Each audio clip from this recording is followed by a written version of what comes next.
নিজেদের ক্লাব ইতিহাসে প্রথম চ্যাম্পিয়ন্স লিগ শিরোপা জিতে বাঁধভাঙা উল্লাসে মেতেছে পিএসজি সমর্থকরা।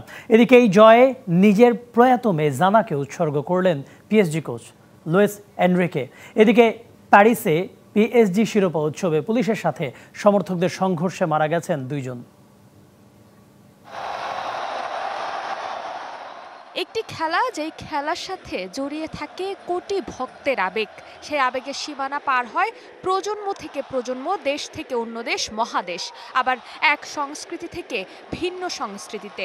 এসব ভিন্নকে যে এক সূত্রে বাঁধে তার নামই বোধ হয় ফুটবল, যার সাথে আবেগ থাকে, থাকে সুখ দুঃখের স্মৃতি। ঠিক তেমন বাঁধভাঙা আবেগে এদিন ভেসেছে 54 বছরে ক্লাব ইতিহাসের প্রথমবার ইউসিএল এর শিরোপা জেতা প্যারিস সেন্ট জার্মেই।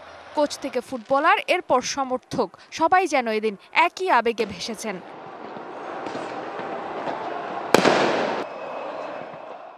বার্লিনের অলিম্পিক স্টেডিয়ামে স্যুট পরা লুইস এনরিকের একটি ছবি, কোমরে হাত দেওয়া।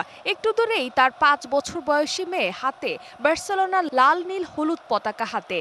ফুটবল যে কতটা কাছের লুইস এবং তার পরিবারে, সেটিই যেন ছবিতে প্রকাশ পাচ্ছে। তবে 4 বছর পর 2019 সালে হাড়ের ক্যান্সারে মারা যায় এনরিকের কন্যা। সেই ছোট্ট মেয়ের স্মরণে এদিন মাঠে পিএসজির সমর্থকেরা গ্যালারিতে টিফোতে এনরিকের মেয়েকে স্মরণ করেন। All time Roma. Taste it, love it. সমর্থকদের আনা এই টিফো চোখে পড়ে এনরিকেরও। এই টিফো দেখার পর কেমন লেগেছে সে অনুভূতির কথা জানান তিনি। খুব ভালো লাগছে। সমর্থকেরা আমার পরিবারের জন্য যে ব্যানার করেছেন সেটা খুবই আবেগপূর্ণ ব্যাপার। তবে আমি সব সময় মেয়ের কথাই ভাবি। এই জয়ও আমি তাকে উপহার দিতে চাই। এদিকে প্রথমবারের মতো লিগ শিরোপা জিতে বাঁধভাঙা উল্লাসে মেতেছেন পিএসজির সমর্থকেরা।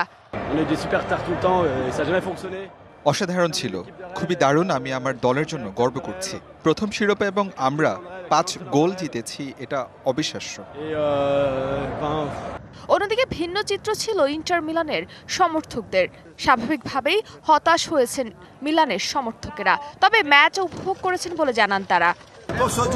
দুর্ভাগ্যবশত ইন্টারের জন্য আজ খুব ভালো ছিল না। ম্যাচ আমরা উপভোগ করেছি, এটাই আসল বিষয়। এই মৌসুমে লিগ শিরোপা, ফ্রেঞ্চ কাপ, চ্যাম্পিয়ন্স লিগ জেতায় ট্রেবল জয় নিশ্চিত হলো প্যারিস সেন্ট জার্মেইর। Farzana Jahan Priya, DBC news.